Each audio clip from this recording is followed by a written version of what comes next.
Simposium 8 akan dipandu oleh moderator yang terhormat Dr. Rudi Putranto, spesialis penyakit dalam, konsultan psikosomatik, Master of Public Health. Baiklah, kepada moderator kami persilakan dengan hormat. Baik, terima kasih kepada MC. Bismillahirrahmanirrahim. Assalamualaikum warahmatullahi wabarakatuh.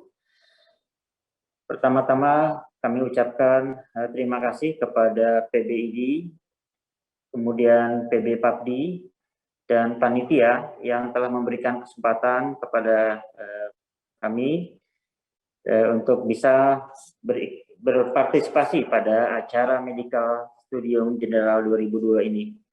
Hari ini kita ada dua pakar yang akan menyampaikan tentang psikosomatik dan paliatif di era yang baru ini, di mana kita tahu dengan kondisi ini gangguan psikosomatik makin meningkat dan tantangan juga pada kondisi paliatif.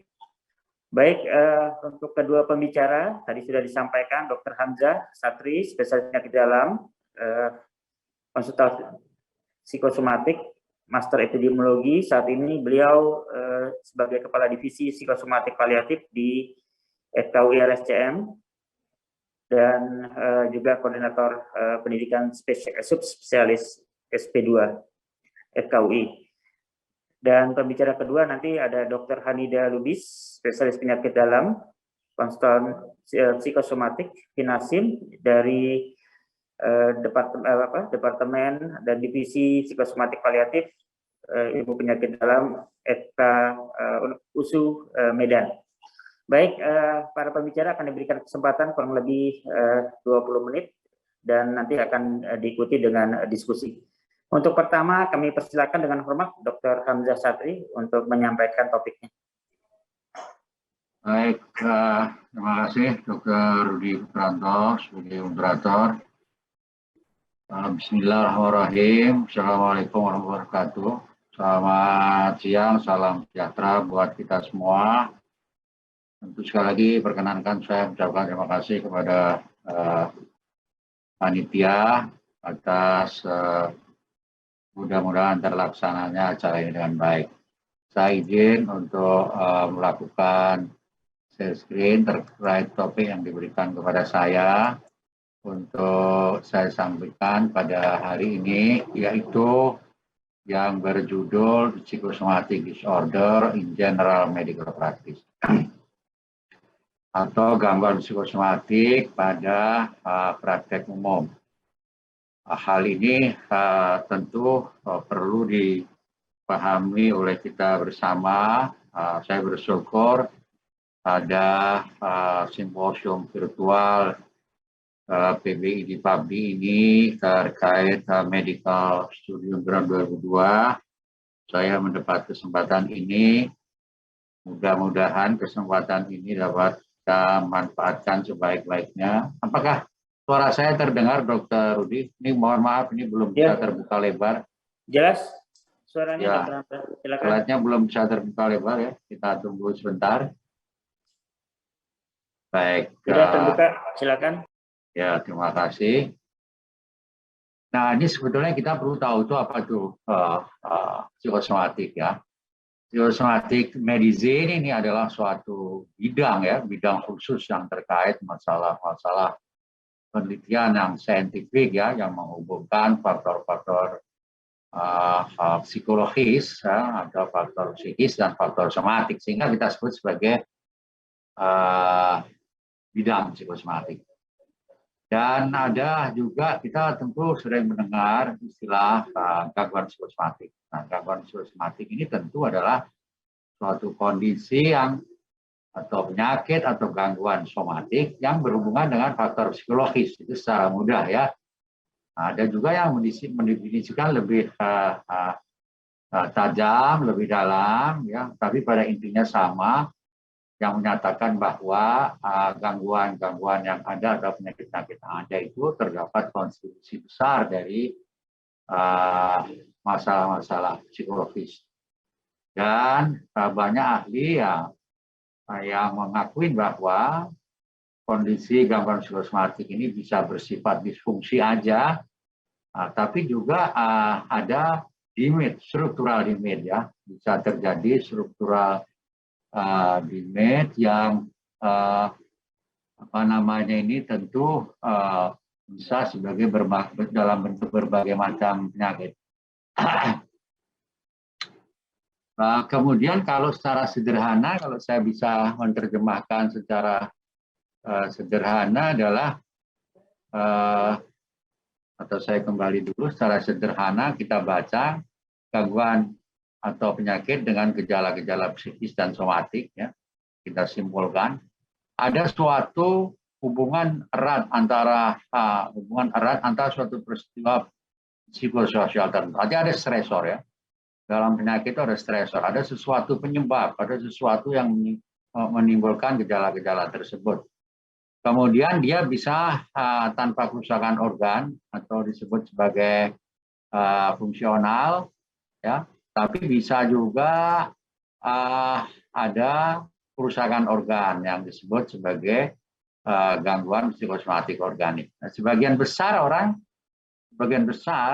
sejawat dokter dan orang terutama dokter ya memahaminya bahwa gangguan psikosomatik itu adalah gangguan fungsional saja. Hari ini tidak tepat, tapi juga pada pasien-pasien dengan gangguan struktural, termasuk pada kasus-kasus paliatif yang nanti tentunya akan disampaikan oleh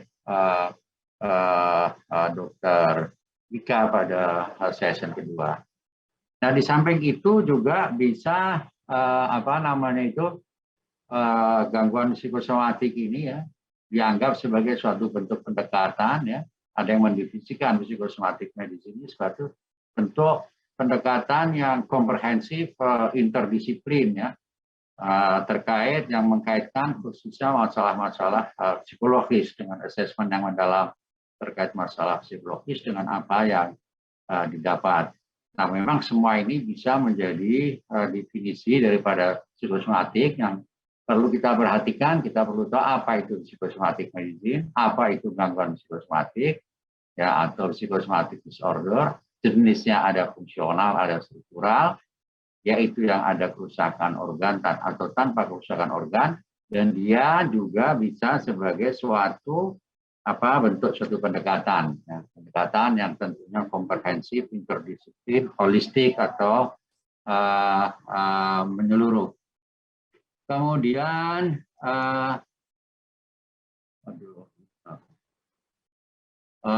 berikutnya adalah kita perlu mengetahui bahwa di dalam gangguan psikosomatik pada populasi umum ini didapatkan berbagai macam bentuk gejala ya. Mohon maaf, ini ada gangguan sedikit. Masih terlihat Dokter Rudi slide-nya? Ini agak terganggu. Hilang, Dok.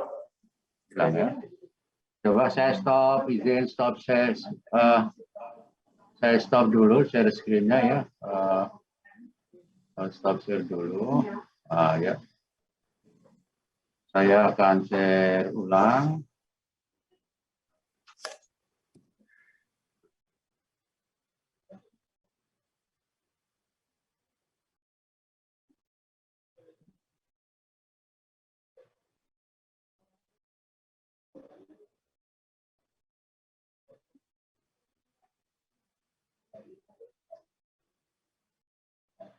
Baik,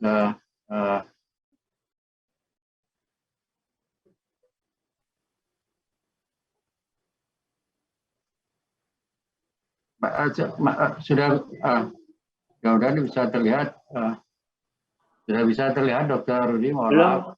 Baik. Baru mulai. Oke, sudah terlihat lagi, bisa terlihat ya. Ini ada gangguan jaringan, jadi menyebabkan ya sudah terlihat ya Dokter Rudi ya.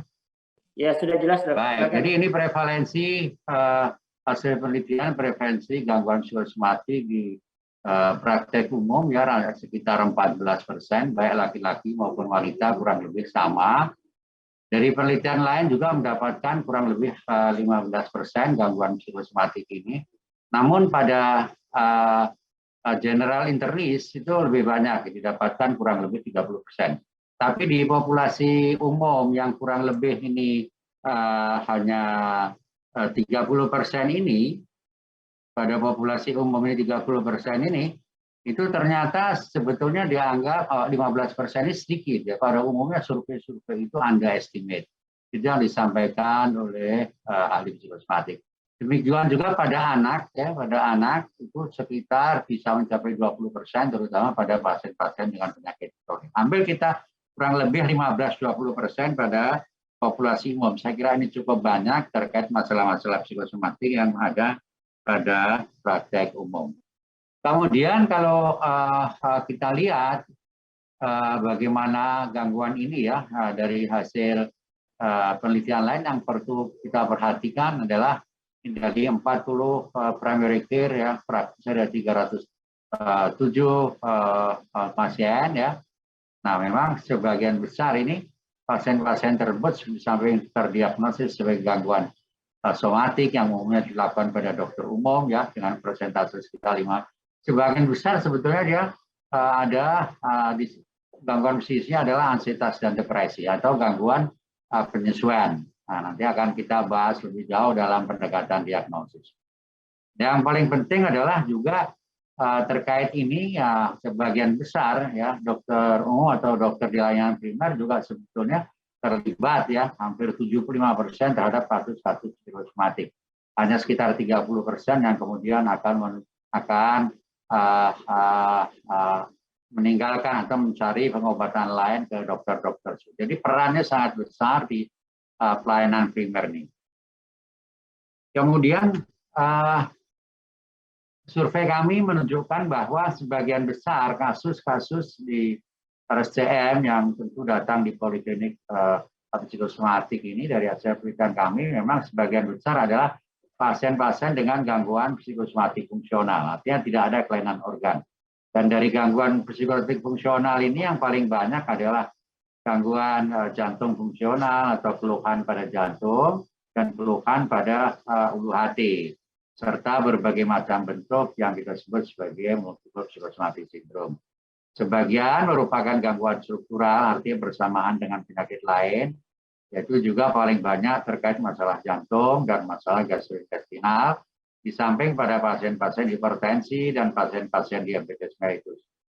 Nah, ini juga ternyata paling besar masalah psikologis yang didapatkan adalah ansietas dan juga depresi ya sebagai suatu bentuk. Nah, hal ini tentu gangguan psikosomatik ini kita lihat tadi yang seringkali juga disebut sebagai suatu stres ya akan merupakan suatu lingkaran ya, lingkaran yang berjalan terus-menerus dan saling berhubungan satu sama lain bila tidak mendapatkan pengobatan yang baik, termasuk pengobatan pada praktek umum.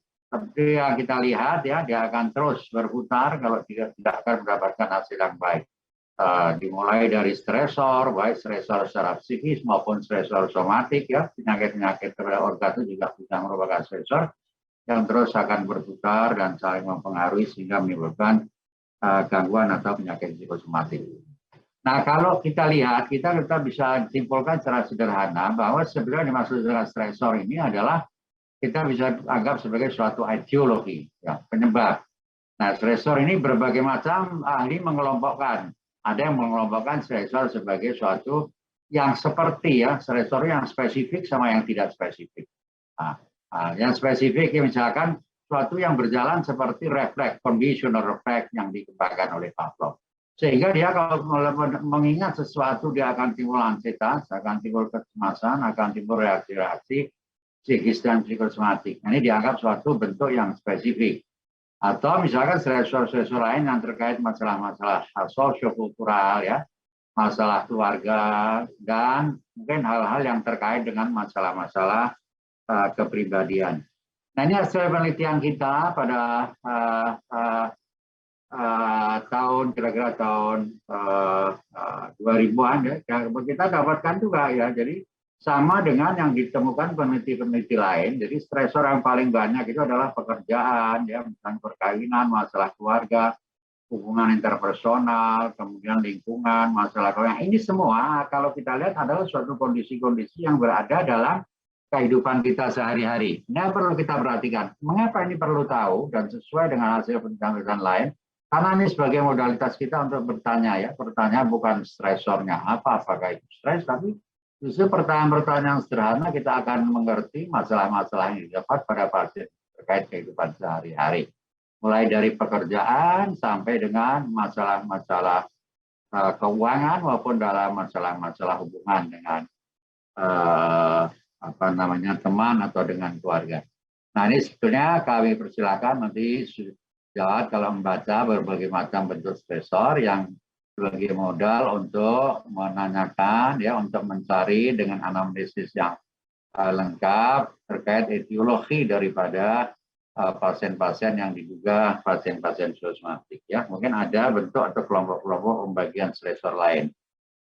Nah, dengan adanya stresor ini ya tentu akan menimbulkan suatu reaksi-reaksi. Nah, reaksi-reaksi timbul ini terkait dengan masalah yang terjadi, masalah adaptasi seperti yang dikemukakan dokter pakar stres Hansel yang mengatakan bahwa pada reaksi stres ada stresor menimbulkan reaksi yang pertama alarm, kemudian masuk ke dalam fase resisten dan masuk ke dalam fase exhaustion atau fase keletihan.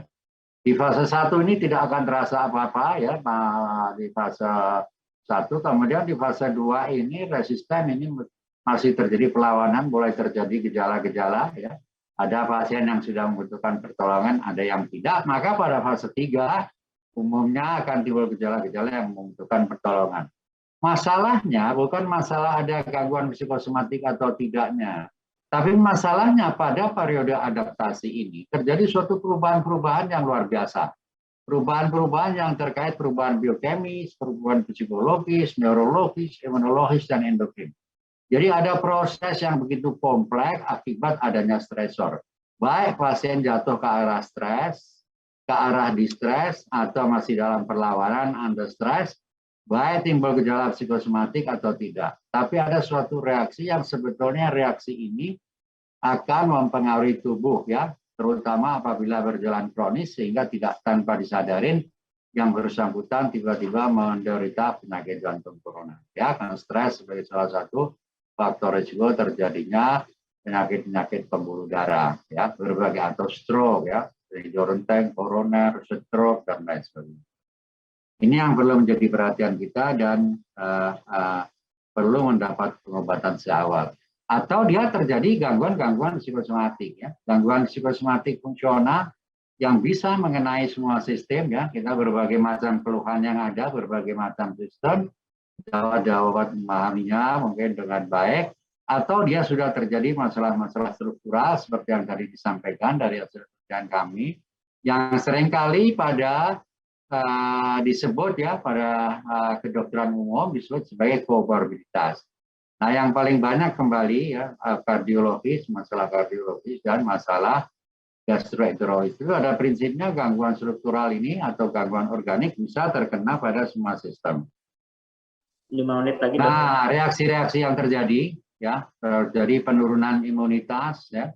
Nah, kemudian gejala-gejalanya apa yang kita mesti pahamin ya. Gejala-gejala dan penyebabnya, kemudian gangguan-gangguan daripada sistem hormonal, neurotransmitter yang nanti akan kita bahas lebih jauh. Namun sekarang pada saat ini lebih berkembang lagi ya, terkait masalah-masalah psikofisiologi dan psikopatologi daripada gangguan psikosomatik ya dengan adanya stresor, walaupun dasarnya tetap melihat pada adanya perubahan-perubahan pada aksis HPA aksis. HPA aksis ya pada adrenal yang akhirnya bisa menyebabkan gangguan metabolik, imunologik, psikologik, ya respon-respon ini yang menimbulkan gejala. Namun pada saat ini perkembangan terbaru banyak dikaitkan dengan mikrobiota pada usus yang akhirnya menimbulkan berbagai macam penyakit ya.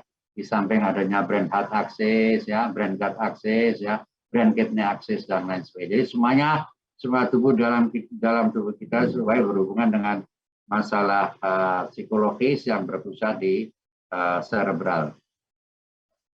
Nah, ini contohnya adalah prosentase berbagai macam penyakit ya. Penyakit jantung koroner, stroke, Parkinson, HIV, artritis, dari berbagai macam penelitian itu berkisar antara 10 sampai 25%. Sehingga pada pasien-pasien yang ada penyakit mesti dilakukan anamnesis, dilakukan eksplorasi terkait adanya masalah-masalah psikosomatik. masalah-masalah psikis, terutama ansietas dan depresi. Jadi tidak hanya pasien-pasien dengan gangguan fungsional saja, jadi bila tidak ditemukan masalah baru ada masalah psikosomatik. Tidak demikian dalam pendekatan penyakit psikosomatis. Ini contoh-contoh penyakit ya, presentasi klinis yang mungkin ada pada praktek umum ya. Kita lihat ini ya. Ya, hampir semua pada semua sistem gastrointestinal, penyakit ma ya, kardiovaskuler ya, berbagai macam jenis gangguan psikosomatik, terutama dari aspek somatik yang dapat dilakukan sebagai suatu pendekatan diagnosis somatik. Nah, diagnosis daripada psikisnya juga harus kita nilai ya. Kita nilai apakah dia suatu ansietas ya, sering menyertai dari ansietas juga harus dikelompokkan berbagai macam jenis ansietas yang tentunya Jawat sudah memahami bagaimana membedakan berbagai macam jenis ansietas yang ada. Ini nanti sangat penting untuk menentukan pengobatan. Jadi manifestasi di samping ansietas, depresi ya, apakah dia ringan, sedang, sesuai tentunya melakukan diagnosis sesuai dengan gejala-gejala depresi yang mungkin timbul. Nah ini yang pendekatan yang kita lakukan ya, pendekatan diagnosis yang paling mudah ya, paling mudah itu dengan menentukan akses-akses ya, misalkan akses ya pendekatan diagnosis dan akses multiaksial. Ya, kita menggunakan 5 akses. Ini akses 1 itu masalah psikis, akses 2 masalah kepribadian. Nah akses 3 ini gangguan fungsional atau struktural. Nah, misalkan dispepsi atau penyakit jantung, ini contoh aja. Nah, stresor atau etiologinya berada di akses 4. Sebenarnya tanpa akses juga enggak apa-apa, tapi asal bisa mengelompokkan masalah psikis apa, masalah somatiknya apa, masalah stresornya apa, akses kelima bagaimana adaptasi atau ada tidaknya komplikasi sosial, dan mungkin ada kelompok-kelompok lain ya. Jadi problem oriented, berorientasi pada masalah pada pasien, tapi tidak hanya masalah-masalah somatik aja, tapi lengkap, ada masalah-masalah psikisnya. Nah, bagaimana kita mendeteksi ada tidaknya gangguan psikosomatik ya?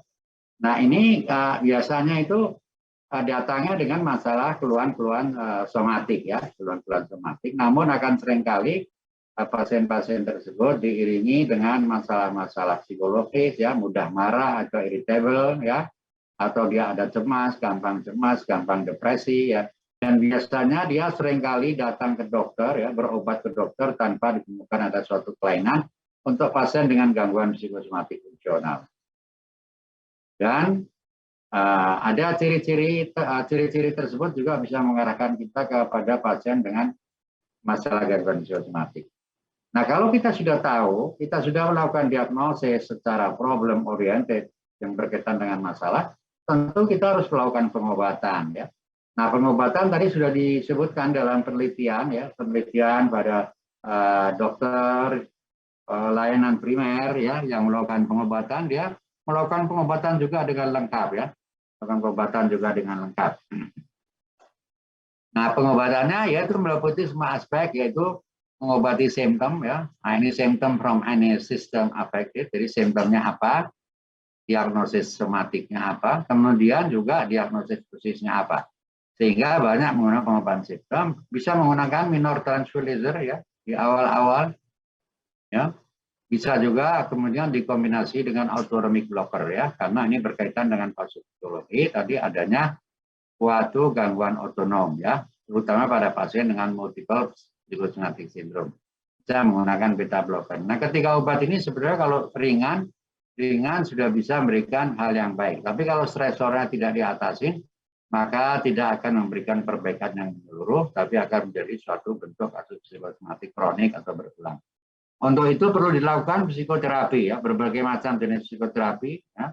Kalau ringan bisa dilakukan reassuren aja, diyakinkan ya dengan penjelasan daripada dokter bahwa yang bersangkutan tidak menderita penyakit yang berbahaya dan dapat disembuhkan dengan cara yang sederhana.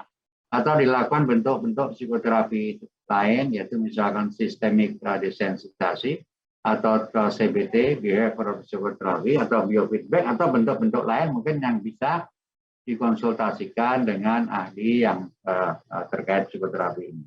Nah, ini berbagai macam obat juga kalau memang sudah bisa menjadi suatu bentuk sindrom ya, baik sindrom ansietas maupun sindrom depresi, ini saya ambil dari Departemen Kesehatan. Jadi saya kira ini ada di Indonesia dan bisa digunakan oleh dokter ya, oleh dokter umum. Saya kira juga mungkin bisa penggunaan antidepresan atau anti-anksitas. Tapi tadi first line kita ya pada tahap-tahap awal yang tidak jelas kita tadi bisa menggunakan apa namanya ini ya, bisa menggunakan minor tranquilizer, dan mungkin sebagian besar sebetulnya sembuh ya dengan obat-obat ini pada kasus-kasus yang dini dan kasus-kasus ringan yang ditemukan secara dini. Tapi kalau sudah bentuk sindrom kronik mungkin memerlukan pengobatan khusus sehingga bisa menggunakan anti-anksitas dan antidepresan pada sisi psikologis. Sedangkan pada sisi somatiknya tentu harus sesuai diagnosis yang ditentukan. Apakah diagnosisnya itu suatu bentuk gangguan somatik, ya, jantung, gastrointestinal, muskuloskeletal, dan lain sebagainya. Nah, namun demikian tetap gangguan psikosomatik ini perlu dilakukan pencegahan, ya. Tentunya kalau kita lihat bagaimana kita dapat mencegah gangguan psikosomatik, kalau kita lihat kita simpulkan secara keseluruhan adalah pola hidup sehat, ya, harus realistik, harus melakukan apa namanya exercise atau olahraga, ya, dan melakukan hubungan sosial yang baik serta menjaga. Maka kalau kita lihat di sini adalah pola hidup sehat. Nah, di samping itu diharapkan memang seseorang mempunyai kemampuan untuk mengontrol stresor, ya, mengontrol stres, ya, mengontrol gejala-gejala yang ada dengan melakukan latihan relaksasi, baik dilatih oleh dokternya ataupun melakukan auto psikoterapi khususnya auto relaksasi. Bila memang mengalami kesulitan bisa konsultasi ke dokter psikosomatik.